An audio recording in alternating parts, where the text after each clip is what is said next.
السلام علیکم ورحمۃ اللہ وبرکاتہ۔ کن مبارکن۔ کل ہم نے برکت کا معنی اور مفہوم پڑھا کہ کچھ جگہوں میں برکت ہوتی ہے، کچھ زمانوں میں اوقات میں برکت ہوتی ہے، کچھ چیزوں میں برکت ہوتی ہے، کچھ لوگوں کے اندر برکت ہوتی ہے، اور پھر ہم نے بابرکت بننے کے لیے جو ضروری کام کرنے چاہیے، ضروری اقدامات کرنے چاہیے، ان کو شروع کیا تھا۔ اور اس میں سے پہلا قدم ہم نے پڑھا کہ برکت اللہ کی طرف سے ہوتی ہے۔ آج ہم انشاءاللہ شروع کریں گے کہ اللہ تعالیٰ کسی انسان میں کس طرح برکت پیدا کر دیتا ہے۔ اللہ سبحانہ وتعالیٰ نے مسیح علیہ السلام کے بارے میں فرمایا تھا، اس نے کہا بے شک میں اللہ کا بندہ ہوں، اس نے مجھے کتاب دی اور مجھے نبی بنایا اور مجھے بابرکت بنایا جہاں بھی میں ہوں، جہاں بھی جاؤں، گھر میں ہوں یا گھر سے باہر ہوں، اور مجھے نماز اور زکوٰۃ کی وصیت کی جب تک میں زندہ رہوں۔ تو اللہ سبحانہ وتعالیٰ نے کچھ لوگوں کو بابرکت بنایا، ان میں برکت اتاری۔ اللہ سبحانہ وتعالیٰ کی برکت حاصل کرنے کے لیے ہمیں کیا کرنا چاہیے؟ سوال یہ پیدا ہوتا ہے کہ اللہ کی برکت کیا ہے، یعنی جو بندوں میں آتی ہے تو اس کا اثر کیا ہوتا ہے، اس کا نتیجہ کیا ہوتا ہے؟ شیخ ابن عثیمین کہتے ہیں کہ جب اللہ تعالیٰ کسی انسان کی اس چیز میں برکت نازل کر دیتا ہے جو اس کو عطا کی گئی ہوتی ہے، جیسے مال ہے، اولاد ہے، گھر ہے، گاڑی ہے، علم ہے، تو اس کا تھوڑا بھی اس کے لیے بہت زیادہ ہو جاتا ہے۔ اور جب برکت چھین لی جاتی ہے تو بہت ساری چیزیں بھی، ڈھیروں مقدار بھی قلیل ہو جاتی ہیں، تھوڑی ہو جاتی ہیں۔ کتنے ہی انسان ہیں کہ اللہ تعالیٰ ان کے ہاتھوں پر کم دنوں میں ہی بہت زیادہ برکت ڈال دیتے ہیں، یعنی تھوڑے دنوں میں وہ بڑے بڑے کام کر جاتے ہیں، تھوڑی سی زندگی میں بھی بڑے بڑے کام ان سے سرزد ہو جاتے ہیں۔ اور دوسرا انسان اسی کام کو، اتنے ہی اماؤنٹ کے کام کو بہت زیادہ دنوں میں بھی نہیں کر پاتا۔ کتنے ہی انسان ایسے کہ ان کے پاس دولت کم ہوتی ہے لیکن وہ اپنے گھر میں خوشحال ہوتے ہیں کیونکہ اللہ نے ان کے مال میں برکت ڈال دی ہوتی ہے۔ اور کتنے ہی لوگ ایسے ہیں جن کے پاس ملینز ہوتے ہیں لیکن وہ خوش نہیں ہوتے، ان کی ضروریات پوری ہی نہیں ہوتی۔ اس بارے میں مجھے کسی نے قصہ سنایا کہ ایک امام صاحب تھے، ان کی تھوڑی سی تنخواہ تھی، تو ان سے کسی نے پوچھا کہ تم اتنے کم پیسوں میں کیسے گزارا کرتے ہو؟ ان کا کہ الحمدللہ ہمارا گزارا ہو جاتا ہے اور میں اس پر اللہ کا بڑا شکر گزار ہوں۔ میں ایک چھوٹی سی مثال دیتا ہوں کہ پچھلے 18 سال سے میرے گھر کا ایک بلب بھی فیوز نہیں ہوا، ایک لائٹ بھی خراب نہیں۔ اس کو برکت کہتے ہیں کہ آپ کا پیسہ ضائع نہیں ہوتا، نقصان میں نہیں جاتا، بیماری میں نہیں جاتا، ٹوٹ پھوٹ میں نہیں جاتا۔ اور کچھ لوگ ہیں کہ ان کے پاس بہت ہے لیکن اسی حساب سے نکلتا بھی ویسے ہی اور زیادہ بھی پورا نہیں پڑتا، کمی کا ہی شکار رہتے ہیں، کمی کو روتے رہتے ہیں۔ تو کئی چیزوں میں برکت ہوتی ہے، مثلاً علم میں برکت۔ جس شخص کو اللہ تعالیٰ علم میں برکت عطا کرتے ہیں وہ علم کے اعتبار سے مبارک ہوتا ہے، تو وہ جس مجلس میں بھی بیٹھتا ہے لوگ اس کے علم سے فائدہ اٹھاتے ہیں۔ اور اسی طرح اس شخص کے اندر بھی علم کو پہنچانے کا شوق ہوتا ہے، وہ ہر طریقے سے علم کو نشر کرتا ہے، علم کو عام کرتا ہے۔ اور اس کی مثال ہمارے سابقہ علماء ہے کہ کس طرح انہوں نے بغیر بجلی کے، بغیر رات کی روشنی کے، یعنی لالٹینوں میں دیے جلا کے، اور بعض اوقات جیسے امام بخاری کا آتا ہے کہ چاندنی راتوں میں کتاب التاریخ لکھی جو رجال کی تاریخ تھی، اور بھی علماء نے بڑی بڑی کتابیں لکھی۔ تو اس کی بنیادی وجہ کیا تھی؟ مثلا امام بخاری کو ہم لیں تو ہمیں یوں نظر آتا ہے کہ جیسے ان کے عمل میں اخلاص تھا، جس کی وجہ سے آپ دیکھیں کہ ان کی کتاب کو اللہ کی کتاب کے بعد سب سے صحیح ترین کتاب مانا گیا، اس پر علماء امت کا اتفاق ہے۔ اور پھر اتنے 100 سال بعد آج بھی مسلمانوں کے گھروں کی بھی زینت ہے اور لائبریریوں کی بھی، اور لوگ اس کو پڑھتے ہیں۔ تو جب انسان کسی کام میں خلوص اختیار کرتا ہے، اللہ کے لیے کرتا ہے، تو اللہ تعالیٰ اس کے کام کو اس کے مرنے کے بعد بھی باقی رکھتا ہے۔ اسی طرح انسان کے اخلاق میں برکت کیا ہوتی ہے کہ انسان فراخ دل ہوتا ہے، سچا ہوتا ہے، نرم مزاج ہوتا ہے، اور لوگ اس کے اخلاق کی تعریف کرتے ہیں، جو اس سے ملتا ہے خوش ہو جاتا ہے۔ اسی طرح انسان کے چھوٹے چھوٹے کاموں میں بھی برکت ہو جاتی ہے، اس کے اعمال کے نتائج کے اعتبار سے۔ بعض اوقات انسان ایک چھوٹی سی ایفرٹ کرتا ہے، چھوٹا سا مشورہ کسی کو دے دیتا ہے کہ اچھا تم یہ کاروبار کر لو، وہ بچہ اس کاروبار میں لگ جاتا ہے اور وہ بہت کامیاب ہو جاتا ہے۔ اب اس شخص نے تو ایک چھوٹا سا مشورہ دیا لیکن خلوص کے ساتھ دیا، خیرخواہی کے ساتھ دیا، محبت کے ساتھ دیا، اور وہ اتنا فلرش کر گیا اور اس سے اتنے سارے لوگوں کو فائدہ پہنچا۔ اس نے کبھی خواب میں بھی نہیں سوچا تھا کہ اس کا ایک چھوٹا سا مشورہ جو ہے وہ کتنا کارآمد ہوگا، کتنے لوگوں کے لیے فائدہ مند ہوگا۔ اسی طرح کچھ لوگوں کے مال میں برکت ہوتی ہے، یعنی تھوڑا بھی ہوتا ہے لیکن اس سے خیرات بھی کر رہے ہوتے ہیں، اپنی ذات پہ بھی خرچ کرتے ہیں، اپنے رشتہ داروں پہ بھی خرچ کرتے ہیں، یعنی ان کی زندگی میں ایک اطمینان نظر آتا ہے۔ تو ہمیں اپنے مبارک بننے کے لیے اللہ تعالیٰ سے دعا کرنی چاہیے کہ اللہ سبحانہ وتعالیٰ ہمارے علم میں بھی برکت دے، کہ جو ہم نے سیکھا ہے وہ صرف ہماری ذات میں ہی آ کے ختم نہ ہو جائے، ہم اس پر عمل کریں، عمل کی مثال بنے، اس کو سکھانے والے بنے، اس کو آگے بڑھانے والے بنے۔ پھر اسی طرح اللہ تعالیٰ ہمارے اخلاق میں برکت دے، ہمارے اعمال میں برکت دے، کہ کوئی بھی کام کریں، ہم چھوٹا کریں یا بڑا، اس سے زیادہ لوگوں کو فائدہ پہنچے، کیونکہ برکت کا معنی کیا ہوتا ہے؟ الزیادہ والنمو، یعنی اس چیز کا بڑھ جانا، نشو نما پانا، کثرت میں ہو جانا۔ اور اسی طرح اللہ تعالیٰ مال میں بھی برکت دے، اولاد میں برکت دے، اور ہم جہاں بھی ہوں بابرکت بنے۔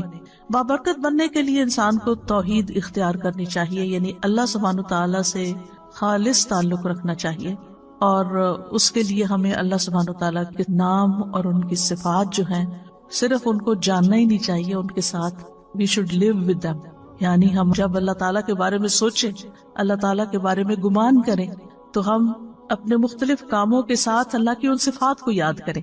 مثلا اگر ہم کھانا کھا رہے ہیں تو ہم کیا سوچیں کہ اللہ رازق ہے، اللہ نے یہ رزق مجھے دیا ہے۔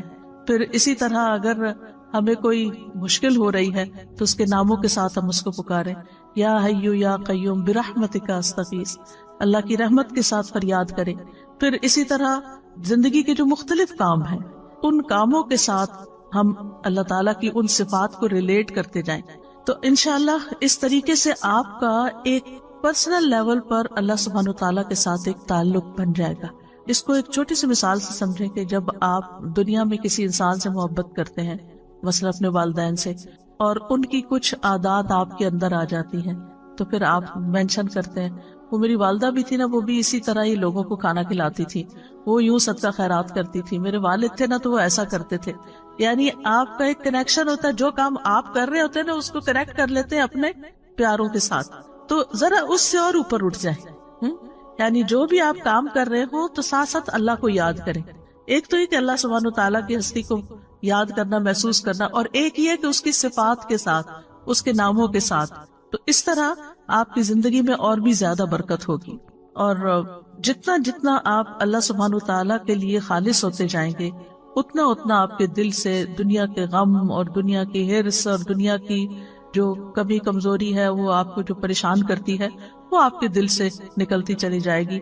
آپ رزق کے معاملے میں صرف اللہ پہ ڈیپینڈ کریں گے کہ اللہ رازق ہے، اور اس کے علاوہ لوگوں سے آپ کی ایکسپیکٹیشن نہیں رہے گی۔ اور جب لوگوں سے ایکسپیکٹیشن نہیں رہے گی تو پھر آپ کے اندر وہ لوگوں کی طرف سے اگر کوئی کمی بیشی ہوتی ہے تو کوئی غم اور دکھ بھی نہیں ہوگا، اور کسی چیز پر کوئی لالچ بھی نہیں ہوگا، یعنی اس کے پاس اتنا ہے، نہ آپ کسی سے حسد کریں گے، کیونکہ آپ کو پتا ہے کہ اصل تو رازق اللہ، اصل تو سورس اس کے پاس ہے۔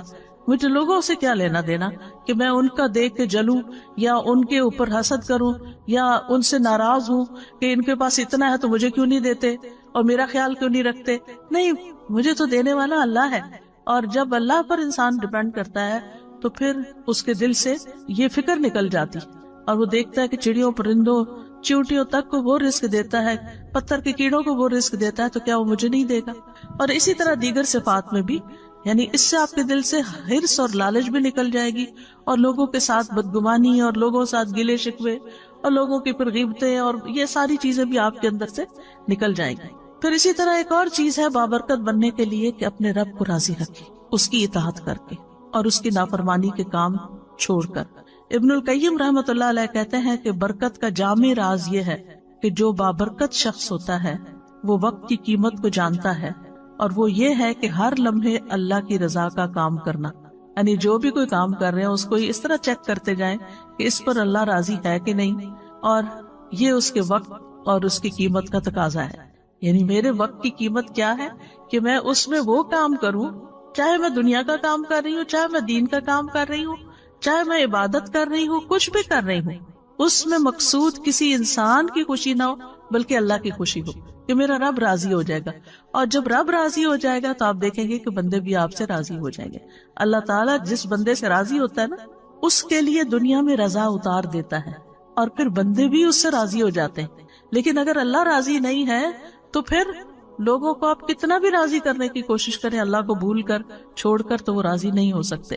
پھر اسی طرح یہ ہے کہ جب انسان اللہ کو راضی کرنے کے لیے کوشش کرتا ہے تو پھر وہ لوگوں کی تعریف کو منتظر نہیں رہتا کہ کون مجھے پوچھتا ہے، کون مجھے اپریشیٹ کرتا ہے، کون میرے لیے بڑی بڑی باتیں کرتا ہے.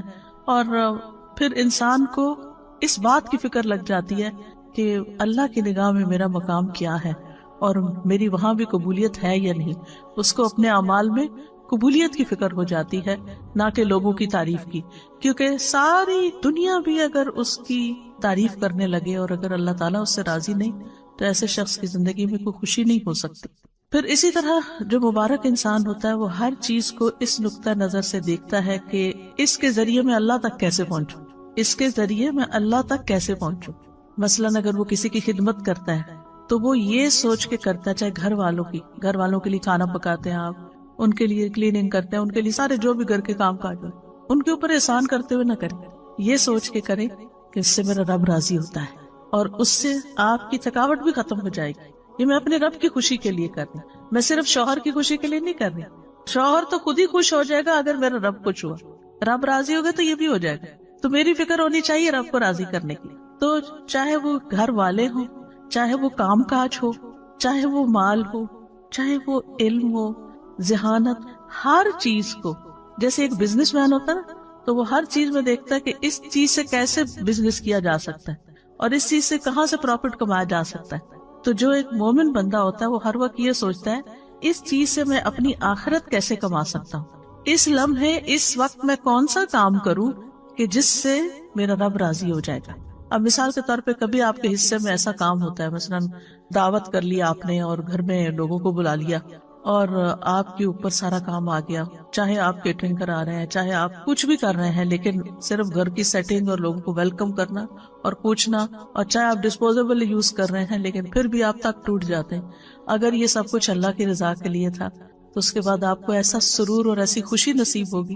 اور اگر لوگوں کی تعریف کے لیے تھا تو آپ کے دماغ میں شیطان یہ خیال ڈالے گا وہ تو شکریہ بھی نہیں بول کے گیا، اس نے تو ایسا میرے ساتھ رویہ کیا اور وہ تو یہ کر رہا تھا، اور وہ جانے کے بعد آپ اور زیادہ ٹوٹیں گے کیونکہ جس مقصد کے لیے آپ نے وہ دعوت کی تھی وہ تو پورا ہی کوئی نہ ہوا.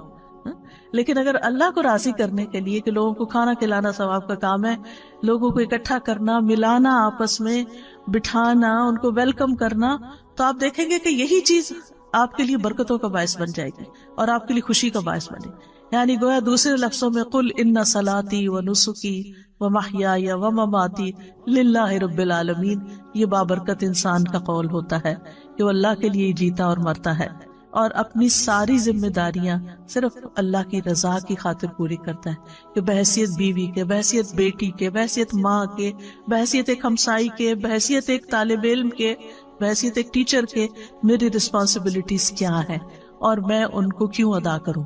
اور اگر وہ اللہ کے لیے کرتا ہے، اللہ کو راضی کرنے کے لیے وہ رسپانسبلٹیز پوری کر رہا ہے، تو اللہ سبحانہ وتعالیٰ اس سے جب راضی ہوگا تو اس کے سارے کام درست کر دے گا، اس کی زندگی وقت ہر چیز میں برکت ڈال دے گا. تو مبارک انسان بننے کے لیے کہ جس پہ رب کی برکتیں نازل ہوں، کیا کریں؟ اپنی عادت کے، معمول کے، روٹین کے، ذمہ داریوں کے سارے کام رب کی رضا کے لیے کریں. ایک رب کے لیے ایک ہو جائیں، یعنی ادھر ادھر نہیں، ایک راستہ اختیار کریں اور وہ رب کی رضا کا. تو انشاءاللہ آپ ایک بابرکت انسان بن جائیں گے. پھر بابرکت انسان جو ہوتا ہے وہ اپنے دل کے اوپر کبھی بھروسہ نہیں کرتا، کیونکہ دل الٹ پلٹ ہونے والی چیز ہے. وہ اگر ایمان کی لذت کسی وقت محسوس کر رہا ہے تو اس کو ڈر لگتا ہے کہ کہیں یہ حلاوت مجھ سے چھن نہ جائے، کہیں ایمان کی یہ کیفیت میرے سے دور نہ ہو جائے. وہ اپنے دل کی نگرانی کرتا ہے، وہ اپنا محاسبہ کرتا ہے کہ مجھے اپنا ایمان ہر صورت برقرار رکھنا، کیونکہ قرآن مجید میں آتا ہے نا سورۃ الحجرات میں، حبب الیکم الایمان وزینہ فی قلوبکم، اس نے ایمان کو تمہارے دلوں میں محبوب بنا دیا اور اس کو سجا دیا. تو وہ اس خوشی کو جو اندر محسوس کرتا ہے ایمان کی، وہ اس کو کسی قیمت پر کھونا نہیں چاہتا اور دل کے پلٹنے سے خوف کھاتا ہے، اور اسی لیے دعا کرتا ہے ربنا لا تزغ قلوبنا بعد اذ ہدیتنا وہب لنا من لدنک رحمہ انک انت الوہاب، اور یا مقلب القلوب ثبت قلبی علی دینک. پھر اسی طرح اگلی بات یہ ہے کہ بابرکت بننے کے لیے وہ بابرکت لوگوں جیسے کام کرتا ہے. یہ موٹے موٹے نکات اگر آپ نوٹ کر لیں گے نا اپنے پاس تو انشاءاللہ کبھی ریویژن میں آپ کو یہ چیزیں یاد آئیں گی تو پھر دوبارہ سے انسان ان چیزوں کو کرنے لگتا ہے. یعنی بابرکت بننے کے لیے بابرکت لوگوں جیسے اعمال. جیسے ہم نے دیکھا کہ انبیاء میں اللہ تعالیٰ نے برکت رکھی، نبی صلی اللہ علیہ وسلم میں برکت رکھی، اور اسی طرح آپ کے جو ساتھی تھے صحابہ کرام ان کے اندر اللہ سبحانہ وتعالیٰ نے برکت رکھی. تو وہ کیا کام کرتے تھے؟ مثلا موسیٰ علیہ السلام کے بارے میں اللہ سبحانہ وتعالیٰ فرماتے ہیں وَاذْكُرْ فِي الْكِتَابِ مُوسَىٰ إِنَّهُ كَانَ مُخْلَصًا وَكَانَ رَسُولًا نَبِيًّا. کتاب میں موسیٰ کا ذکر کیجئے، یقیناً وہ خالص کیا ہوا تھا، یعنی اخلاص تھا ان کے اندر، اور ایسا رسول جو نبی تھا. تفسیر سعدی میں ہے موسیٰ علیہ السلام اپنے تمام اعمال، اقوال اور نیت میں اللہ تعالیٰ کے لیے مخلص تھے. وہ بابرکت تھے نا، تو ان جیسا کام کیا کرنا ہے کہ اپنے قول، فعل، نیت میں خالص ہونا ہے. کیونکہ اعمال کی قبولیت کی شرط ہی کیا ہے؟ انما الاعمال بالنیات. پھر اسی طرح یہ ہے کہ بابرکت انسان لوگوں سے تعریف نہیں چاہتا اور اس کو کام کر کے فخر نہیں ہوتا، بلکہ اس کی قبولیت کی دعا کرتا ہے. جیسے ابراہیم علیہ السلام نے اور اسماعیل علیہ السلام نے کعبہ تعمیر کیا، اللہ کا گھر، اور اس کے بعد کیا دعا کی؟ وَإِذْ يَرْفَعُ إِبْرَاهِيمُ الْقَوَاعِدَ مِنَ الْبَيْتِ وَإِسْمَاعِيلُ رَبَّنَا تَقَبَّلْ مِنَّا إِنَّكَ أَنْتَ السَّمِيعُ الْعَلِيمُ. پھر بابرکت شخص کے نزدیک لوگوں کے شکریہ کی کوئی قیمت نہیں ہوتی کہ کوئی شکریہ ادا کرے، نہ اسے انتظار ہوتا ہے، اور اگر کوئی کرے یا نہ کرے اس کے لیے برابر ہوتا ہے. کسی نے کیا تب بھی ٹھیک ہے، اور اگر نہیں کیا تب بھی ٹھیک ہے، کوئی بات نہیں، ہم نے تو اللہ تعالیٰ کے لیے کیا تھا. جیسے سورۃ الانسان میں آتا ہے وَيُطْعِمُونَ الطَّعَامَ عَلَى حُبِّهِ مِسْكِينًا وَيَتِيمًا وَأَسِيرًا إِنَّمَا نُطْعِمُكُمْ لِوَجْهِ اللَّهِ لَا نُرِيدُ مِنكُمْ جَزَاءً وَلَا شُكُورًا. وہ کھانا کھلاتے ہیں اس کی محبت میں، اللہ کی محبت میں، مسکین، یتیم، قیدی کو، اور کہتے ہیں ہم تو صرف اللہ کے چہرے کی خاطر تمہیں کھلا رہے ہیں، نہ تم سے کوئی بدلہ چاہتے ہیں نہ شکریہ چاہتے ہیں. مسکین کیا بدلہ دے سکتا ہے؟ مسکین تو بدلہ نہیں دے سکتا، لیکن وہ شکریہ ادا کرتا ہے. اس کو یہ فکر ہوتی ہے کہ اگر میں نے شکریہ ادا نہ کیا تو یہ دوبارہ نہیں آئے گا، تو وہ شکریہ ادا کرتا ہے. تو وہ کہتے ہیں نہیں، ہمیں شکریہ بھی نہیں چاہیے. اسی طرح بابرکت انسان جو ہے نا، اس کو لوگوں کے تانوں کی بھی پرواہ نہیں ہوتی، وہ اپنا کام جاری رکھتا ہے. کوئی خوش ہو، کوئی ناراض ہو، کوئی ٹانٹ کرے، کوئی تنقید کرے، کریٹیسائز کرے، کچھ بھی کرے، ملامت کرنے والے کی ملامت سے نہیں ڈرتا. نیک کام کرتے ہوئے اچھا کام کرتے، کیونکہ جو لوگ ملامت سے ڈرتے ہیں وہ کبھی آگے نہیں بڑھ سکتے. آپ نے ایک اچھا کام کیا، لوگوں نے باتیں بنائی، اب آپ پیچھے ہی بیٹھ گئے، وہیں ٹھوس ہو گئے کہ لوگ خوشی نہیں ہے میں جو بھی کرتا ہوں، تو آپ کام ہی چھوڑ دیتے. نہیں، آپ نے اگر اللہ کی خاطر ایک اچھا کام شروع کیا تھا تو دنیا ادھر سے ادھر ہو جائے، آپ اس کو نہیں چھوڑیں گے، آپ اس کو کرتے رہیں گے. کیونکہ قرآن مجید میں اللہ سبحانہ وتعالیٰ نے ایمان والوں کی کیا صفت بیان کی ہے؟ وَلَا يَخَافُونَ لَوْمَةَ لَائِمٍ، کہ وہ ملامت کرنے والوں کی ملامت سے نہیں ڈرتے. ذَلِكَ فَضْلُ اللَّهِ يُؤْتِيهِ مَن يَشَاءُ، یہ اللہ کا فضل ہے، جس کو چاہتا ہے عطا کرتا ہے. وَاللَّهُ وَاسِعٌ عَلِيمٌ، اور اللہ وسعت والا، سب کچھ جاننے والا ہے. بابرکت انسان نیک اعمال کو اللہ کی توفیق سمجھتا ہے، اللہ کی توفیق سمجھتا ہے کہ یہ اللہ نے مجھے کرنے کا موقع دیا ہے، اور اس پر وہ خوش ہوتا ہے. وہ یہ نہیں کہتا کہ یہ میری طاقت ہے، میری ذہانت ہے، میری لیاقت ہے، میری قابلیت ہے. نہیں، یہ تو میرے رب کی عنایت ہے کہ اس نے مجھے ہمت دی. میں بیمار بھی ہو سکتا تھا، میں اپاہج بھی ہو سکتا تھا، میں کسی اور کام میں مصروف ہو سکتا تھا. آپ دیکھیں کہ بعض اوقات لوگ اچھے اچھے کام کرنا چاہتے ہیں لیکن ان کے اندر ہمت ہی نہیں ہوتی، بیماری کی وجہ سے یا غم کی وجہ سے یا ڈپریشن کی وجہ سے یا وسائل نہ ہونے کی وجہ سے. اگر اللہ نے آپ کو گاڑی دی ہے، چلانے کی توفیق بھی دی ہے، اور اس پر بیٹھ کے آپ جاتے ہیں، اچھے اچھے کام کرتے ہیں، تو یہ اللہ نے آپ کو دیا ہے، اور اس پر اللہ سے راضی ہونا اور اس پر خوش ہونا اور شکر کرنا کہ اللہ تو نے موقع دے دیا کہ میں کسی کے جنازے پہ پہنچ گیا، میں کسی بیمار کی خدمت کے لیے پہنچ گیا، میں کسی کام میں والنٹیئر کرنے کے لیے پہنچ گیا. تو وہ نہ کسی پہ احسان جتاتے، نہ تعریف چاہتے، نہ شکریہ چاہتے ہیں، بلکہ اور شکر گزار ہوتے ہیں کہ میرے رب نے مجھے یہ توفیق عطا کی ہے. اور اسی طرح جیسے کہ ہم دیکھتے ہیں سورۃ ہود میں آتا ہے نا کہ پیغمبر نے کہا کہ میں ان اريد الا الاصلاح ما استطعت، کہ میں تو اصلاح ہی کرنا چاہتا ہوں جتنی میری ہمت ہے. وما توفیقی الا باللہ، مجھے اس کام کی صرف توفیق اللہ ہی دیتا ہے. علیہ توکلت و الیہ انیب، اسی پر میرا بھروسہ ہے اور اسی کی طرف میں رجوع کرتا ہوں. اسی لیے جو مبارک انسان ہوتا ہے اس کے منہ پر لا حول ولا قوت الا باللہ ہوتا ہے کہ یہ ساری توفیق اللہ ہی نے مجھے دی ہے، نہ کسی چیز کو پھیرنے کی قوت ہے اور نہ ہی کسی کام کے کرنے کی قوت ہے، لا حول ولا قوت الا باللہ۔ اور پھر آپ دیکھیں کہ جب اذان کے حی علی الصلاۃ اور حی علی الفلاح کے جواب میں ہم کہتے ہیں لا حول ولا قوت الا باللہ، تو اس کا کیا مطلب ہوتا ہے کہ اللہ ہی کی دی ہوئی توفیق سے ہم نماز کی طرف بڑھ سکتے ہیں، اللہ کی دی ہوئی توفیق سے ہی ہم کامیابی کی طرف بڑھ سکتے ہیں۔ پانچویں چیز یہ ہے کہ مبارک شخص لوگوں کو خیر پہنچاتا رہتا ہے، لوگوں کو بھی بابرکت بناتا ہے، یعنی وہ صرف اپنے لیے برکتیں نہیں سمیٹتا بلکہ دوسروں کی ہیلپ کرتا ہے کہ وہ بھی مبارک بن جائیں، اور اس کے لیے وہ لوگوں کو خیر کی تعلیم دیتا ہے۔ ابن القیم رحمہ اللہ کہتے ہیں کہ آدمی کی برکت یہ ہے کہ وہ جہاں بھی ہو خیر کی تعلیم دے، جس کے ساتھ بھی گھل مل کر رہے اس کے ساتھ خیر خواہی کرے، جہاں بھی ہو جس کے ساتھ بھی ہو اس کو خیر کے کام میں لگا دے، اس کو کوئی اچھا مشورہ دے دے، اس کو کسی راہ لگا دے، کوئی اچھی چیز بتا دے، کیونکہ ایسے شخص کے لیے ساری مخلوق دعائیں کرتی ہے۔ رسول اللہ صلی اللہ علیہ وسلم نے فرمایا اللہ اور اس کے فرشتے اور آسمان اور زمین والے، یہاں تک کہ چیونٹیاں اپنے سوراخ میں اور مچھلیاں اس شخص کے لیے جو نیکی اور بھلائی کی تعلیم دیتا ہے خیر و برکت کی دعائیں کرتی ہیں، خیر و برکت کی دعائیں کرتی ہیں۔ لا یصلون علی معلم الناس الخیر، اس سے بڑھ کر اور کیا چاہیے؟ تو یاد رکھیے برکت کے لیے ضروری نہیں ہوتا کہ کام کوانٹٹی میں بہت زیادہ ہو، یہ بھی کر لوں وہ بھی کر لوں وہ بھی کر لوں وہ بھی کر لوں، اور کسی چیز کو بھی کوالٹی کے ساتھ، یہ نہیں ہوتا۔ برکت میں چھوٹا سا کام بھی جو آپ نے اخلاص کے ساتھ کیا ہے، اچھے طریقے سے کیا ہے، خوبصورتی کے ساتھ کیا ہے، اس کا کہیں زیادہ نتیجہ بڑا نکل سکتا ہے بنسبت اس کے کہ بہت سارے کام کر کے ہماری امی کہتی تھی چگل کے رکھ دیے۔ پتہ نہیں آپ نے لفظ کبھی سنا کہ نہیں، یعنی چگل کے رکھ دیے مطلب یہ ہے کہ کوئی اس میں کوالٹی نہیں ہے اور کوئی خوبصورتی نہیں اس کے اندر۔ تو اس لیے جب یہ بات ہوتی ہے نا کہ خیر کی بات بتانے والے کے لیے مچھلیاں دعائیں کرتی ہیں اور ساری چیونٹیاں اور یہ سب دعائیں کرنے لگتے ہیں، اور اگر یہ ساری مخلوق دعائیں کرنے لگے تو پھر ہم کتنے خوش قسمت ہو جائیں۔ تو آپ اپنے بچوں کے ساتھ کچھ شیئر کر سکتے ہیں، اپنے دوستوں کے ساتھ کچھ شیئر کر سکتے ہیں۔ مثلاً آپ کو ایک لیکچر آج سنا ہے، اس میں سے صرف ایک بات آپ کو یاد رہے گی، اونلی ون۔ گھر گئے آپ نے سوچا کیا سن کے، مجھے تو کچھ یاد ہی نہیں آ رہا کیا سنا تھا، تو بس ہاں یہ یاد رہا مجھے مثلاً ایک کو یہ بات، تو آپ اپنی بیٹی کو فون کرتے ہیں، اپنے بھائی کو کرتے ہیں، کسی کو کہ آج میں نے یہ اچھی بات سیکھی ہے تو میرا دل چاہ رہا ہے تم سے بھی شیئر کر دوں۔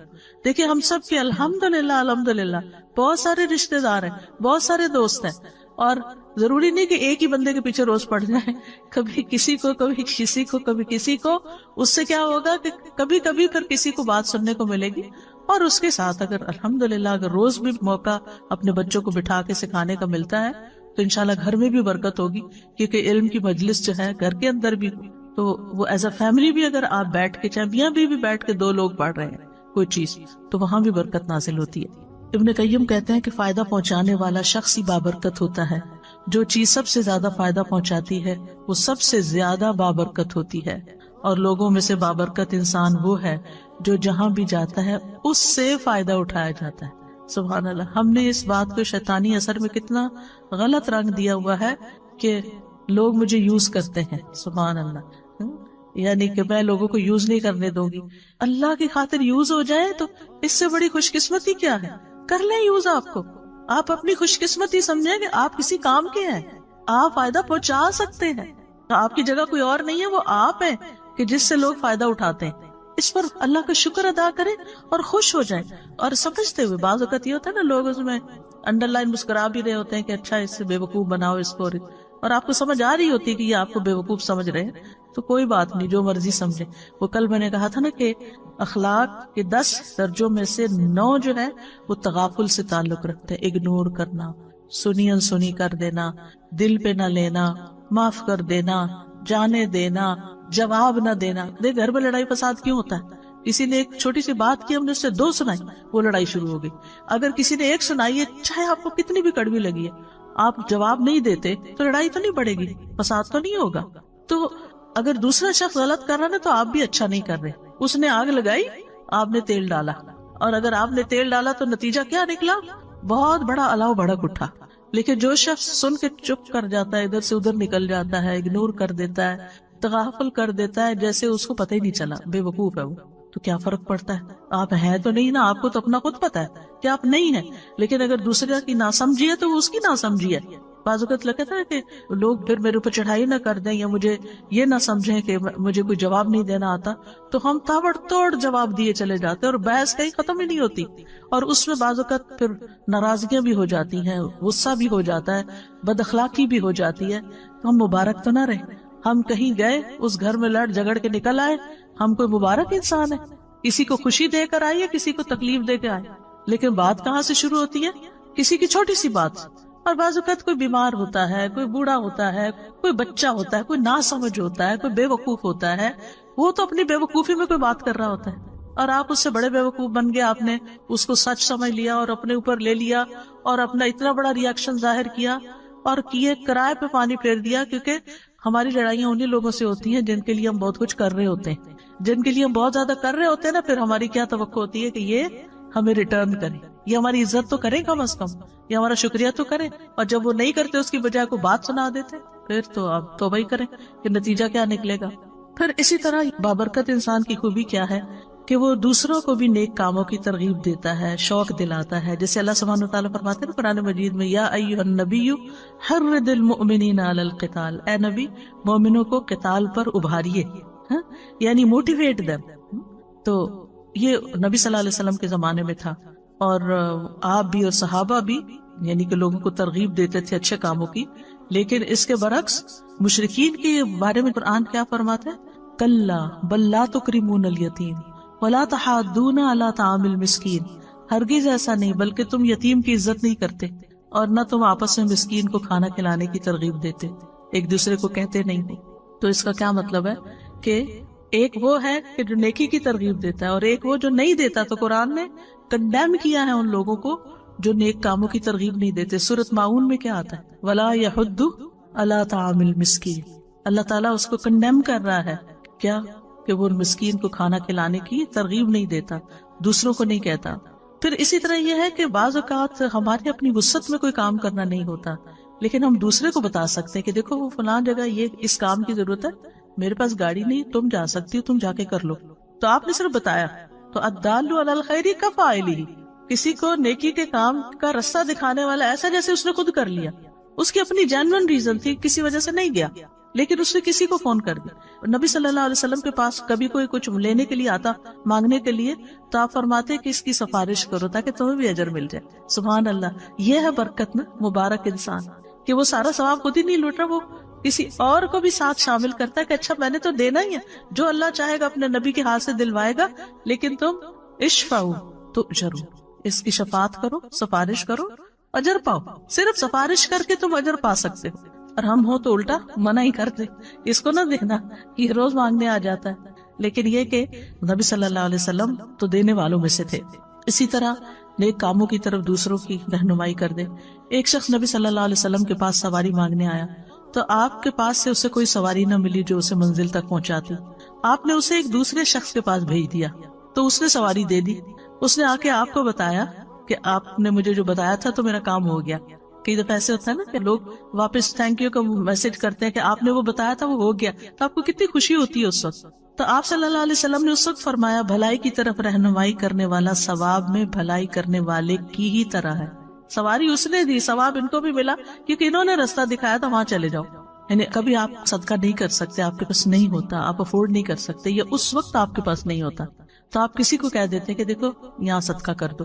کئی دفعہ ایسے ہوتا ہے نا کہ یوٹیوب پہ تو آج کل بہت فنڈ ریزنگ کے اشتہار آتے، کوئی اسلامی لیکچر لگائے اس کے شروع میں ڈونیٹ کا کچھ، کہیں کوئی اسلامک سینٹر بن رہا ہے، کہیں کوئی روہنگیا میں مسئلہ ہے، کہیں یمن میں لوگوں کو کھانا چاہیے، یعنی ہر جگہ کچھ نہ کچھ۔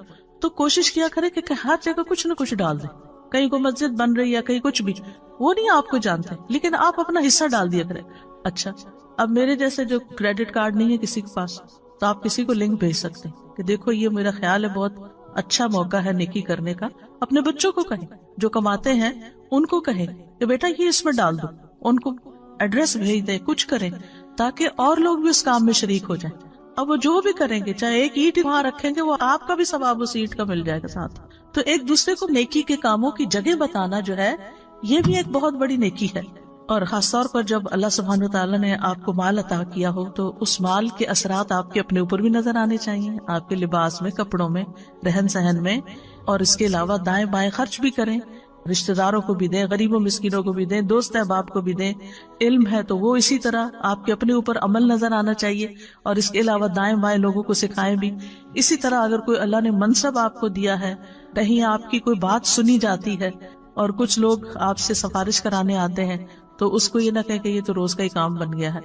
نہیں، تنگ دل نہ ہو، انہیں کہ شکر ہے اللہ تو نے مجھے اس قابل بنایا کہ میں کسی کا مسئلہ حل کر سکتی. یعنی یہ قابلیت ہر ایک کے اندر نہیں ہوتی، ہر ایک کی کوئی بات نہیں سنتا، لیکن اگر آپ کی کوئی سن لیتا ہے اور آپ کسی کا کام کروا دیتے ہیں تو آپ ایک مبارک انسان ہیں. پھر اسی طرح یہ ہے کہ قرآن مجید میں بھی آتا ہے نا فَأَمَّا مَا يَنْفَعُ النَّاسَ فَيَمْكُثُ فِي الْأَرْضِ، اور لوگوں میں سب سے بہترین وہ ہے جو لوگوں کو سب سے زیادہ نفع دیتا ہے. یعنی لائن میں سب سے آگے وہ ہوگا قیامت کے دن کہ جو لوگوں کے لیے زیادہ فائدہ مند ہے. ابن عمر کہتے ہیں ایک آدمی نبی صلی اللہ علیہ وسلم کے پاس آیا اور کہا اللہ کے رسول کون سے لوگ اللہ کو زیادہ پیارے ہیں اور کون سے اعمال اللہ کو زیادہ پسند ہیں؟ تو رسول اللہ صلی اللہ علیہ وسلم نے فرمایا وہ لوگ اللہ تعالیٰ کو زیادہ محبوب ہیں جو دوسرے لوگوں کے لیے سب سے زیادہ فائدہ مند ہوں، اور اللہ عز و جل کے نزدیک سب سے زیادہ پسندیدہ اعمال یہ ہیں کسی مسلمان کو خوش کرنا یا کسی کی تکلیف دور کرنا. آپ کو پتا چل رہا ہے کہ کوئی پین میں ہے اور آپ کو کچھ نہ کچھ سوج رہا ہے، لیکن آپ کہتے ہیں وہ جانے، اس کا کام جانے، میں کیوں بتاؤں. نہیں، آپ اپنی طرف سے سجیسٹ کر دیں، پھر اس کی مرضی وہ آپ کا مشورہ لے یا نہ لے. یا کسی کا قرضہ ادا کر دینا یا اس کی بھوک دور کر دینا. جس نے اپنے غضب کو روک لیا، غصہ روک لیا، اللہ اس کی خامیوں پہ پردہ ڈال دے گا. اور جو آدمی اپنے غصے کو پی گیا باوجود اس کے کہ وہ چاہتا تو نافذ کر سکتا تھا، تو اللہ تعالیٰ قیامت کے دن اس کے دل کو امیدوں سے بھر دے گا. جو اپنے بھائی کے ساتھ اس کی ضرورت پوری کرنے کے لیے چلا یہاں تک کہ اسے پورا کر دیا، اللہ اس کو اس دن ثابت قدم رکھے گا جس دن قدم ڈگمگا جائیں گے. پھر اسی طرح لوگوں کو توحید سکھائیں، جس طرح نبی صلی اللہ علیہ وسلم نے ابن عباس کو وہ کلمات سکھائے تھے جب آپ کے ساتھ گدھے پہ سوار تھے. آپ نے فرمایا اے لڑکے میں تجھے چند کلمات سکھا رہا ہوں، تم اللہ کے احکام کی حفاظت کرو، اللہ تمہاری حفاظت کرے گا. اللہ کے احکام کی حفاظت کرو، تم اسے اپنے سامنے پاؤ گے. جب مانگو اللہ سے مانگو، یہ بچوں کو سکھا دینا چاہیے. چھوٹی سی چیز بھی چاہیے پھر اللہ تعالیٰ سے مانگو. جب مدد چاہو اللہ سے مدد چاہو. جان رکھو ساری دنیا مل کے تمہیں کوئی فائدہ دینا چاہے نہیں دے سکتے مگر وہ جو اللہ نے تمہارے لیے لکھ دیا، اور سب مل کے نقصان دینا چاہے نہیں دے سکتے مگر وہ جو اللہ نے تمہارے لیے لکھ دیا. قلم اٹھا لیے گئے، صحیفے خشک ہو گئے. اسی طرح مصیبت آنے پر لوگوں کو اچھی نصیحت کریں، اللہ کے تقوی کا حکم دیں، صبر کی نصیحت کریں. جیسے نبی صلی اللہ علیہ وسلم ایک قبر کے پاس سے گزر رہے تھے اور روتی ہوئی عورت کو دیکھا تو آپ نے اس کو نصیحت کی. اور پھر اسی طرح یہ ہے کہ غم میں، ڈپریشن میں، اداسی میں، دکھ میں دوسروں کو امید دلائیں کہ یہ دن گزر جائیں گے، حالات اچھے ہو جائیں گے، سب ٹھیک ہو جائے گا. اور پھر اس کو مصیبت پر صبر کا اجر بھی بتائیں کہ کتنا بڑا اجر اور ثواب ہے تمہارے لیے جو اللہ نے تمہیں اس امتحان میں ڈالا ہے، تم اللہ سے راضی رہو. پھر اسی طرح یہ ہے کہ بابرکت لوگوں کا ساتھی بنے. ایک اور قدم کیا ہے؟ بابرکت لوگوں کا ساتھی بنے. اب آپ کہ ہمیں تو کوئی سمجھ نہیں آتی، یہاں تو کوئی دنیا میں بابرکت ہمیں مل نہیں رہا، لیکن الحمدللہ ہمارے سلف صالحین میں بہت لوگ بابرکت. ان کی سیرت پڑھیں، ان کی بکس پڑھیں، جو کام انہوں نے کیے. آپ یقین کریں کہ آپ کا دل اتنا بڑا ہو جائے گا، آپ حیران ہو جائیں گے کہ میں کن باتوں میں الجھی ہوئی ہوں، میں کن باتوں پہ رو رہی ہوں، اتنی پیٹی چیزوں کے اوپر پریشان ہوں اور لڑائی ڈال کے رکھی ہوئی ہے، یہ تو کوئی بات ہی نہیں ہے. آج مجھے کسی نے آرٹیکل بھیجا امام ابن تیمیہ کے بارے میں کہ کتنی دفعہ وہ جیل میں گئے تھے. 7 دفعہ جیل میں گئے تھے. امام ابن تیمیہ کا فتاویٰ آپ نے دیکھو تو 35 والیوم میں، اور اس کے علاوہ بھی کئی کتابیں.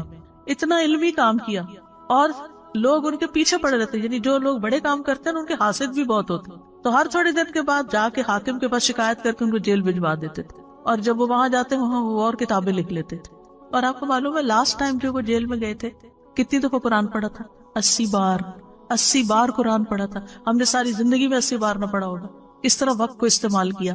آپ دیکھیے کہ جب انسان ایسے لوگوں کے حالات پڑھتا ہے کہ 7 دفعہ جیل میں گئے، تو پھر آپ کو اپنی پریشانی کیا لگتی ہیں؟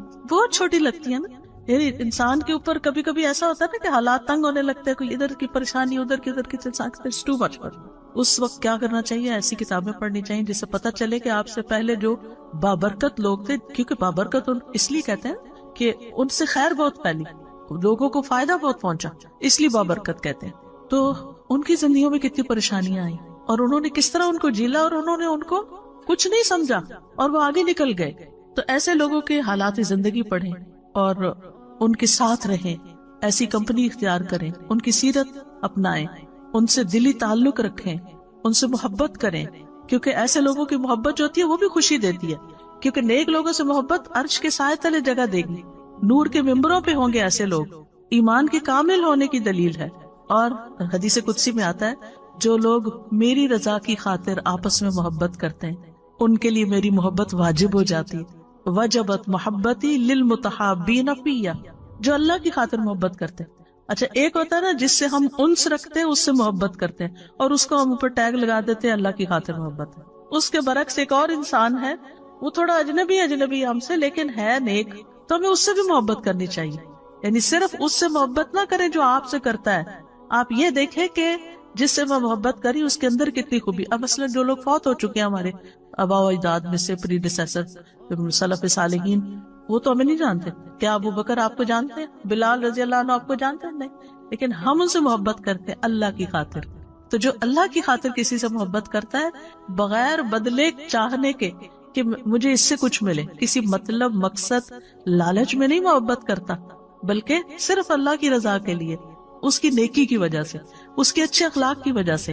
تو یہ چیز انسان کو بابرکت بناتی ہے، انسان کے اندر پھر وہ ٹریٹس آ جاتے ہیں. پھر اسی طرح یہ ہے کہ انسان قیامت کے دن انہی لوگوں کے ساتھ ہوگا جن سے وہ محبت کرتا ہے.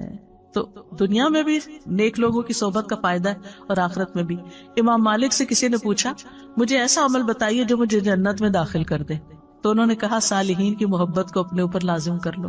ہو سکتا ہے کہ اللہ تعالیٰ ان میں سے کسی کے دل کو جھانکے اور اس میں تمہارا نام لکھا ہو اور اللہ تمہیں بخش دے اور جنت میں داخل فرما دے.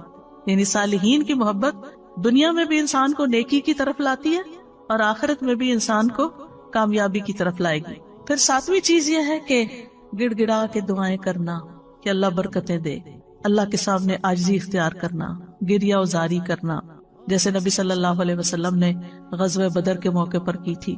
آٹھویں چیز ہے مبارک بننے کے لیے بہت زیادہ شکر گزار ہونا. شکارن رب جعلنی لک شکارن لک ذکارن لک رہابن. یہ شکار ہونے کی جو خصوصیت ہے، پر ہر چیز پہ شکر، نعمت پہ بھی شکر اور تکلیف پہ بھی شکر، شکر ہی شکر، شکر ہی شکر، شکوہ نہیں، نو کمپلینٹس، نو کمپلینٹس. جس حال میں اللہ نے رکھا ہے، جو دیا ہے، جو بھی ہے. ہاں آپ یقین کریں کہ جب انسان کی زندگی آگے بڑھتی ہے تو پیچھے کے حالات کو دیکھتا ہے تو انسان کہتا ہے شکر ہے الحمدللہ کہ وہ فلاں چیز اس وقت نہیں ہوئی.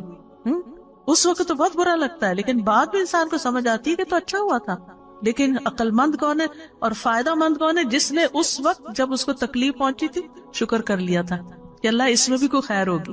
پھر اسی طرح یہ ہے کہ بابرکت انسان اللہ کی نعمت کو اپنی کرامت نہیں سمجھتا، یعنی اللہ تعالیٰ کا فضل سمجھتا ہے. یعنی بعض اوقات ایسا ہوتا ہے نا کہ انسان کے ساتھ کچھ اچھی چیزیں پیش آنے لگتی تو انسان سمجھتا ہے بڑا نیک ہو گیا ہوں. آپ نے کوئی چیز سوچی ہو گئی یا کچھ اس طرح کے، تو اس طرح کی چیزیں جو ہے نا یہ راز میں ہونی چاہیے.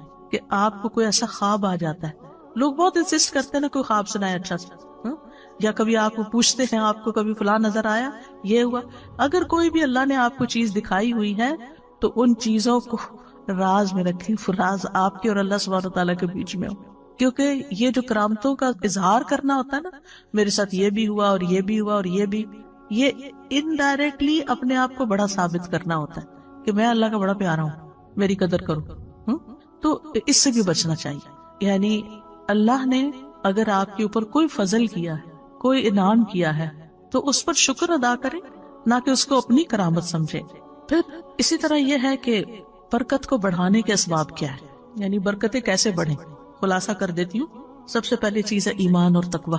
اللہ تعالیٰ فرماتے ہیں سورۃ الاعراف 96 میں، اور اگر واقعی بستیوں والے ایمان لے آتے اور تقوی اختیار کرتے تو ہم ضرور ان پر آسمان اور زمین سے بہت سی برکتیں کھول دیتے، لیکن انہوں نے جھٹلایا تو ہم نے انہیں اس کی وجہ سے پکڑ لیا جو وہ کمائی کرتے تھے. تو ایمان اور تقوی برکتیں لانے کا سبب ہے. پھر قرآن کی قرأت اور اس پر تدبر اور عمل یہ برکت کا سبب ہے. سورۃ صاد میں اللہ تعالیٰ فرماتے ہیں جو کتاب ہم نے آپ کی طرف نازل کی ہے بڑی برکت والی ہے تاکہ لوگ اس کی آیات میں غور و فکر کریں اور اہل عقل اس سے سبق حاصل کریں. ویکینڈ پہ تدبر کی کلاس ہوتی ہے تو اس کو جوائن کر لیں، چاہے آن لائن کریں یا یہاں آ جایا کریں. لیکن یہ کہ قرآن کو غور و فکر سے پڑھنا، ڈیپتھ میں پڑھنا، توجہ سے پڑھنا، یہ بھی برکت لانے کا ذریعہ ہے. سورۃ الانعام میں اللہ تعالیٰ فرماتے ہیں وَهَذَا كِتَابٌ أَنزَلْنَاهُ مُبَارَكٌ فَاتَّبِعُوهُ وَاتَّقُوا لَعَلَّكُمْ تُرْحَمُونَ. اور یہ ایک کتاب ہے جسے ہم نے نازل کیا ہے، بڑی برکت والی ہے، بس اس کی پیروی کرو، یعنی اس کو فالو کرو، اس پہ عمل کرو اور تقوی اختیار کرو تاکہ تم پہ رحم کیا جائے. پھر قرآن کے اوپر عمل کے نتیجے میں اعمال میں برکت ہو جاتی ہے، یعنی ہمارے کاموں میں برکت ہو جاتی ہے. اللہ سبحانہ وتعالیٰ سورۃ المائدہ میں فرماتے ہیں وَلَوْ أَنَّهُمْ أَقَامُوا التَّوْرَاةَ وَالْإِنْجِيلَ وَمَا أُنزِلَ إِلَيْهِمْ مِنْ رَبِّهِمْ لَأَكَلُوا مِنْ فَوْقِهِمْ وَمِنْ تَحْتِ أَرْجُلِهِمْ. اگر وہ واقعی تورات اور انجیل کی پابندی کرتے اور اس کی جو ان کی طرف ان کے رب کی طرف سے نازل کیا گیا تو یقیناً وہ اپنے اوپر سے اور اپنے پاؤں کے نیچے سے کھاتے، یعنی اتنی برکتیں ان پر نازل ہوتی. پھر خاص طور پر سورۃ البقرہ پڑھنا، یعنی اس کی ایک روٹین بنانا. اس کا یہ مطلب نہیں خالی سورۃ البقرہ ہی پڑھتے رہے اور باقی قرآن نہیں پڑھیں. سارا قرآن بابرکت ہے لیکن سورۃ البقرہ کی خاص خصوصیت بیان کی گئی. اس کا پڑھنا باعث برکت ہے اور اس کا چھوڑنا باعث حسرت ہے، اور جادوگر اس کے اوپر قابو نہیں پا سکتے. پھر اسی طرح برکتوں کی دعائیں دینا. نبی صلی اللہ علیہ وسلم جب کسی کی شادی ہوتی تو اس کو مبارکباد دیتے بارک اللہ لکا بارک علیکا وجمع بینکما فی خیر. اللہ تمہیں برکت دے، تم پہ اپنی برکت نازل فرمائے اور تم دونوں کو خیر کے ساتھ اکٹھا رکھے. بچہ پیدا ہو تب برکت کی دعا، کسی کا کھانا کھائیں کھلائیں، یعنی ہر وقت ان کے اندر برکتوں کی دعا. اور اسی طرح سلام جو ہے السلام علیکم ورحمۃ اللہ وبرکاتہ، تحیۃ مبارکۃ. پھر اسی طرح خرید و فروخت میں سچائی اختیار کرنا. خرید و فروخت میں سچائی یعنی فیئر ڈیلنگ بزنس کے اندر، تو اس میں انشاءاللہ جو بھی پروفٹ ہوگا تھوڑا یا زیادہ اس میں برکت ہو جائے گی. اسی طرح جو ڈیوٹی آپ کی ہو، کام ہو، جاب ہو، اس کو صحیح طور پر انجام دینا تو اس کی آمدنی میں آپ کے لیے برکت ہو جائے گی. پھر اسی طرح دن کے پہلے حصے پہ کام کرنا، صبح کے وقت وہ برکت والا وقت ہے اور اس وقت اس کے لیے دعا ہے اللہم بارک لامتی فی بکورہا. پھر اپنے اوقات کو منظم کرنا، یعنی ہے فیضڑ کام نہیں کرنا، کبھی یہ کر لیا کبھی وہ کر لیا، نہیں، اس سے برکت نہیں ہوتی. پھر تمام معاملات میں سنت پر عمل کرنا، اللہ سبحانہ تعالیٰ پر توکل کرنا. پھر اسی طرح لوگوں سے نہ مانگنا. پھر خرچ کرنا اور صدقہ کرنا. وما انفقتم من شیء فهو یخلفہ، یہ برکت ہو جائے گی. وہو خیر الرازقین، جو کچھ بھی تم خرچ کرتے ہو وہ اس کی جگہ تمہیں اور دے دیتا ہے اور وہی سب سے بہتر رازق ہے. اللہ تعالیٰ فرماتے ہیں یا ابن آدم انفق علیک، اے ابن آدم خرچ کرو میں تم پہ خرچ کروں گا. اس کے برعکس حرام مال سے بچنا، یہ بھی برکت کا ذریعہ ہے. یمحق اللہ الربا ویربی الصدقات، اللہ سبحانہ وتعالیٰ سود کو مٹاتا ہے اور صدقات کو بڑھاتا ہے. سود کی ڈیلنگ جہاں بھی ہوگی وہاں سے برکتیں ختم ہو جائیں گی اور انسان اسی کے چکر میں پڑا رہے گا. اور اکثر ایسے دیکھا گیا ہے کہ جو لوگ سود کے کاروبار میں الجھے ہوئے ہوں، بعض اوقات ان کے گھروں میں ایسی ایسی بیماریاں یا دلوں میں سکون کا نہ ہونا. اور افسوس یہ ہے کہ لوگوں کے دلوں سے آہستہ آہستہ اس برائی کا برا ہونا ہی نکل گیا ہے کہ یہ کوئی برائی بھی ہے، اور یہ کہہ کے خود کو دھوکہ دیتے رہتے ہیں کہ بہت سارے لوگ یہی کچھ کر رہے ہیں، ہم کون سے اکیلے ہیں. لیکن یہ ہے کہ حلال کی برکت اور ہے اور حرام سے برکت ختم ہو جاتی ہے. پھر نعمتوں پر شکر گزاری، لئن شکرتم لازیدنکم، شکر کرو گے اور زیادہ ملے، برکت ہو جائے گی. پھر فرائض کی ادائیگی، صلہ رحمی، جس شخص کو یہ بات پسند ہو، اس کی عمر میں برکت ہو اور رزق میں اضافہ ہو جائے، اسے چاہیے کہ اپنے والدین کے ساتھ نیکی کرے اور صلہ رحمی کیا کرے.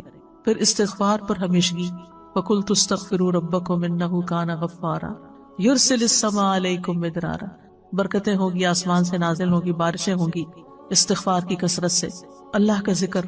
پھر اسی طرح کھانے پینے میں ان چیزوں کا استعمال جن میں برکت بتائی گئی ہے، جیسے زیتون ہے. رسول اللہ صلی اللہ علیہ وسلم نے فرمایا زیتون کھاؤ اور اس کو لگاؤ، بے شک یہ مبارک درخت ہے. کلونجی، آپ نے فرمایا یہ کلونجی ہر بیماری کی دوا ہے سوائے موت کے، اس کو حبۃ البرکہ بھی کہا گیا ہے، برکت والا دانا. پھر شہد، قرآن نے اس پر گواہی دی کہ فیہ شفاء للناس، اس میں لوگوں کے لیے شفا ہے۔ پھر زمزم، رسول اللہ صلی اللہ علیہ وسلم نے فرمایا روئے زمین پر سب سے بہترین پانی زمزم ہے، بھوکے کے لیے کھانا اور بیمار کے لیے شفا ہے۔ بارش کا پانی، وَنَزَّلْنَا مِنَ السَّمَاءِ مَاءً مُبَارَكًا، مثلا اگر کوئی بیمار ہے تھوڑا سا شہد لیں، تھوڑا سا بارش کا پانی اس میں ڈالیں اور تھوڑا زمزم ڈالیں تو اس کو ملا کے آپ اس کو پلائیں تو آپ دیکھیں کتنی ساری برکتیں اکٹھی ہو جائیں گی، تو اللہ تعالیٰ شفا دے گا۔ پھر سحری کھانا، جو روزہ رکھتے ہیں تھوڑا بھی کھا لے تو دن گزر جاتا ہے، ورنہ ہر تھوڑی دیر کے بعد بھوک لگ جاتی ہے۔ تسحروا فإن فی السحور برکہ، وہ برکت والا کھانا ہے اور وہ ظاہر برکت والا ہے تو غذا بھی بنے گا، شفا بھی بنے گا۔ پھر اسی طرح بکری میں برکت ہے، رسول اللہ صلی اللہ علیہ وسلم نے فرمایا بکریاں رکھو کہ ان میں برکت ہے۔ اب یہاں تو آپ نہیں رکھ سکتے لیکن یہ کہ غریبوں کو لے کے دے سکتے، بیک ہوم آپ کے اگر کوئی رشتہ دار گاؤں وغیرہ میں رہتے ہیں تو ان کو بکریاں لے کر دیں، وہ پالیں اور ان سے آگے آگے نسل بڑھے۔ خاص طور پر دودھ دینے والی بکری اگر لے کے صدقہ کرے تو بہت بڑا ثواب ہے۔ جب حدیث پڑھتی ہوں تو سوچتی ہوں کہ یہ جلدی سے کر لوں اور پھر ذہن سے نکل جاتا ہے، نوٹ ہی کر کے لینا چاہیے۔ اور بکریوں کی برکت آپ دیکھیں کہ بکری سال میں 1 یا 2 بچے جنتی ہے ایک وقت میں، اس کے برکت کتا جو ہے وہ سال میں 6-7 بچے تک جن دیتا ہے، لیکن کتوں کی تعداد دیکھیں اور بکریوں کی تعداد دیکھیں، بکریوں سے جو فائدہ پہنچتا ہے وہ مخلوق، تو یہ برکت کیوں نظر آتی ہے نا۔ پھر گھوڑے میں برکت، رسول اللہ صلی اللہ علیہ وسلم نے فرمایا گھوڑے کی پیشانی میں برکت بندھی ہوئی ہے۔ پھر اوقات میں برکت، لیلۃ القدر ہے، رات کا آخری حصہ ہے۔ پھر جگہوں میں برکت، پھر برکت سے محرومی کی وجوہات کیا ہوتی ہیں؟ اللہ کی خاطر کام نہ کرنا۔ ابن قیم کہتے ہیں جو چیز اللہ کی رضا کے لیے نہ ہو اس کی برکت چھین لی جاتی ہے، یعنی اگر آپ دکھاوے کے کام کر رہے ہیں تو برکت نہیں ہوگی۔ گناہ اور نافرمانیاں برکت سے محرومی کا باعث ہیں۔ پھر نعمتوں کی ناشکری اور ناقدری، اس سے بے برکتی ہوتی ہے، اور ہمیں برکت کے حصول کی دعائیں بھی کرنی چاہیے۔ اللہم الف بین قلوبنا واصلح ذات بیننا واہدنا سبل السلام ونجنا من الظلمات الى النور وجنبنا الفواحش ما ظہر منها وما بطن وبارک لنا فی اسمائنا وابصارنا وقلوبنا وازواجنا وذریاتنا۔ کتنی خوبصورت دعا ہے۔ اے اللہ تو برکت ڈال، کس میں؟ ہمارے کانوں میں، ہماری آنکھوں میں، ہمارے دلوں میں، ہمارے ازواج میں، ہمارے بچوں میں، اور ہماری توبہ قبول فرما۔ پھر اسی طرح اللہ تعالیٰ کی برکت اور رحمت کا سوال جو ہر روز ہم دعائے قنوت میں کرتے ہیں۔ پھر اسی طرح یہ ہے کہ یہ جو دعا ہے اللہم اقسم لنا من خشیتک ما تحول به بیننا وبین معصیتک، اس میں بھی آتا ہے نا اللہم متعنا باسماعنا وابصارنا وقواتنا وابقیتنا، جب تک ہم زندہ، واجعلہ وارث منا، یعنی ہمارے وارث بھی بنا دے، بعد میں بھی اس سے فائدہ ہو لوگوں کو۔ ایک اور دعا آپ کرتے تھے اللہم متعنی بسمعی وبصری واجعلہم الوارث منی وانصرنی علی من یظلمنی وخذ منہ بصاری۔ اے اللہ مجھے میری سماعت اور بصارت سے فائدہ دے اور انہیں میرا وارث کر دے، اور جو مجھ پر ظلم کرے اس کے خلاف میری مدد فرما اور اس سے میرا بدلہ لے لے، اور دوسروں کو بھی برکت کی دعائیں کرے۔ یعنی اور کچھ نہیں تو بارک اللہ فیک اپنی عادت بنا لے۔ رسول اللہ صلی اللہ علیہ وسلم نے فرمایا جب کسی کو اپنے بھائی کا وجود یا اس کا کوئی مال پسند آئے تو اس کے لیے برکت کی دعا کرے، کیونکہ نظر لگ جانا برحق ہے۔ پھر سلام کے وقت برکت کی دعا، ملاقات کے وقت، تعارف کے وقت بارک اللہ فیک کا کہنا، پھر نئے بچے کو دعا دینا اور اس میں بھی برکت کے الفاظ آتے ہیں۔ صائب بن یزید کہتے ہیں میری خالہ مجھے نبی صلی اللہ علیہ وسلم کے پاس لے گئی اور عرض کیا اللہ کے رسول میرا بھانجا بیمار ہے، تو آپ نے میرے سر پر ہاتھ پھیرا اور میرے لیے برکت کی دعا کی، اور کمانے والے ہاتھ میں برکت کی دعا دینا۔ پھر اسی طرح خادموں کے مال، رزق اور اولاد میں برکت کی دعا، کس طرح حضرت انس رضی اللہ عنہ کو نبی صلی اللہ علیہ وسلم نے برکت کی دعا دی تھی، اللہم اکثر مالہ وولدہ وبارک لہ فیما آتیتہ، اور ان کی زندگی میں اللہ نے ان کو مال، اولاد، ہر چیز میں برکتیں عطا کی تھی۔ ام سلیم کو نبی صلی اللہ علیہ وسلم نے اس رات برکت کی دعا دی تھی جب ان کا بیٹا فوت ہو گیا تھا اور انہوں نے صبر کیا تھا اور اپنے شوہر کے ساتھ حسن سلوک کیا تھا، تو کہتے ہیں کہ ان کا جو بیٹا پیدا ہوا اس کے آگے 10 بیٹے پیدا ہوئے، 10 کے 10 عالم تھے جن سے بے پناہ لوگ فائدہ اٹھاتے تھے، صرف ایک عورت کے صبر کی وجہ سے۔ تو صبر کرنا اور حسن سلوک کرنا کتنی بڑی خیر لاتا ہے، اور اس کے برعکس اگر بیٹا فوت ہو گیا اور رونا دھونا اور شکوے شکایتیں، ساتھ کیا آئے گا؟ کچھ بھی نہیں، جو ہے وہ بھی چلا جائے گا، بے برکتی۔ تو ام سلیم کا واقعہ جو ہے وہ بہت بڑی مثال ہے ہمارے لیے کہ کس طرح انہوں نے اپنے شوہر کی خاطر مدارت کی، اور بچہ گھر میں پڑا تھا، فوت ہو چکا تھا۔ ایک ماں کا دل کیسا ہوتا ہے، دوسرے بھی پسیج جاتے ہیں جب کوئی ایسی خبر سنتے ہیں، لیکن یہ کہ جو اللہ کی خاطر صبر کرتے ہیں پھر اللہ سبحانہ وتعالیٰ ان کو تھام لیتا ہے اور ان کی زندگیوں میں اور اولادوں میں بھی برکت عطا کرتا ہے۔ اچھا، اصل میں بابرکت ہونے کی ضرورت کیوں ہے؟ یہ زندگی ہے بہت چھوٹی سی، تھوڑے دن کے لیے ہم یہاں اس دنیا میں، اور اب ہم اتنی ساری گزار چکے ہیں، آگے پتہ نہیں کتنے دن زندہ ہیں، تو جتنی بھی ہمارے پاس زندگی ہے نا، تھوڑا سا بھی وقت ہے نا، تو مقصد کیا ہے یہ ٹاپک کرنے کا کہ یا اللہ اس ہمارے تھوڑے سے وقت میں بھی ہم سے اتنے اچھے اچھے کام لے لے اور اتنی ساری نیکیاں ہم کر جائیں کہ وہ جنت کے اعلیٰ درجات اور تیرا قرب ہمیں نصیب، یہ مقصد ہے۔ یعنی ورنہ یہ مقصد نہیں ہے کہ اللہ ہمیں دنیا میں اور مال دے دے اور اولاد دے دے، ٹھیک ہے وہ بھی برکتیں ہوگی، اور وہ بھی پھر وہ میں نے پیچھے بتایا نا، بابرکت انسان ان کو بھی اس نظر سے دیکھتا ہے کہ یہ بچہ میرے لیے کیسے صدقہ جاریہ بنے، اور یہ مال کیسے صدقہ جاریہ بنے، اور یہ میرا گھر کیسے میرے لیے صدقہ جاریہ بنے، وہ ہر چیز کو اس نظر سے پھر ڈیل کرتا ہے۔ تو یہ اصل مقصد ہے۔ اب یہ ہے کہ بعض اوقات یعنی ہمارے اندر ایک کنفیوژن ہوتی ہے کہ ہم مبارک ہوں تو پھر کیا لوگ ہم سے تبرک حاصل کرنے لگے؟ یہ نہیں ہونا چاہیے، ٹھیک ہے؟ یعنی برکت کسی چیز میں اللہ سبحانہ وتعالیٰ ڈالتا ہے، اور وہ ہمیں شریعت سے پتا چلتا ہے کہ کیا کیا چیزوں میں اللہ نے برکت ڈالی ہوئی ہے، ٹھیک ہے؟ مثلا زمزم میں برکت ہے، حجر اسود میں برکت ہے، رمضان میں برکت ہے، لیلۃ القدر میں، عشرہ ذی الحجہ میں، مکہ مدینہ میں، بیت المقدس میں، اعمال میں سے نماز، صیام، زکوٰۃ، ان چیزوں میں برکت ہے، ہم ان سے برکت حاصل کر سکتے ہیں، ٹھیک ہے؟ اللہ نے ان میں ڈالی ہے، ہم ان کو استعمال کریں گے، اللہ تعالیٰ ہماری طرف بھی برکت لوٹائے گا۔ لیکن کسی انسان کو یہ سمجھ کر کہ یہ مبارک انسان ہے اس کو چھونے لگ جائیں، یا یہ کہ اس کے ساتھ خود اپنے آپ کو لگائیں کہ ہمیں بھی برکت آ جائے، یا یہ کہ جیسے خانہ کعبہ کے لوگ غلاف کو سمجھتے ہیں کہ اس سے ہم کو برکت مل جائے گی، یہ کام نہیں کرنے چاہیے۔ اسی طرح بعض اوقات آپ کو یاد ہوگا جیسے اسکولوں میں میلاد ہوتا تھا تو بعد میں کیا بانٹتے تھے، تبرک نہیں کہنا چاہیے، ٹھیک ہے نا؟ یہ ہم نے خود ہی نام دے دیے ہیں۔ اسی طرح لوگ صالحین کی قبروں سے جا کے برکت حاصل کرنے لگتے ہیں، وہ بھی نہیں ہونی چاہیے۔ تو نبی صلی اللہ علیہ وسلم کے علاوہ آپ کا پانی، آپ کا لعاب، آپ کے بال، آپ کی وہ سب چیز بابرکت ہے کیونکہ اللہ نے ان کو بابرکت بنایا ہے، لیکن اس کے علاوہ کسی اور استاد، شیخ، بڑے بزرگ، کسی کی کوئی چیز اس کی ذات میں نہیں ہے کوئی برکت، اس کے علم کے ذریعے برکت حاصل کریں، اس کے عمل کے ذریعے، اخلاق کے ذریعے، کسی کام کے ذریعے، لیکن ذات میں نہیں، ٹھیک ہے؟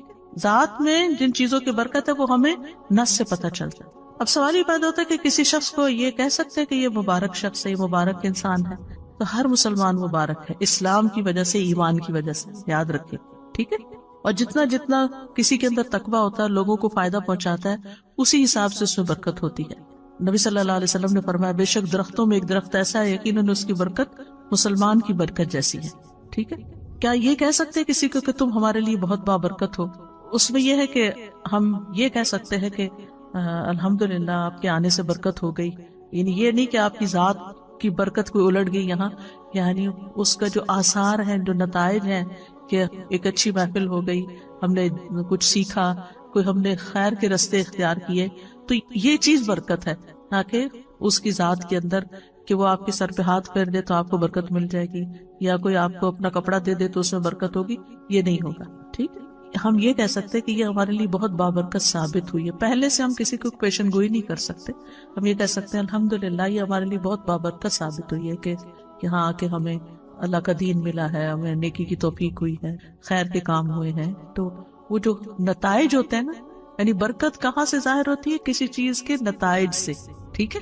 تو اللہ سبحانہ وتعالی ہم سب کو مبارک بنائے اور ہماری زندگی میں، اوقات میں، اموال میں، اولاد میں، ہر چیز میں برکتیں عطا کرے۔ بارک اللہ فیکم۔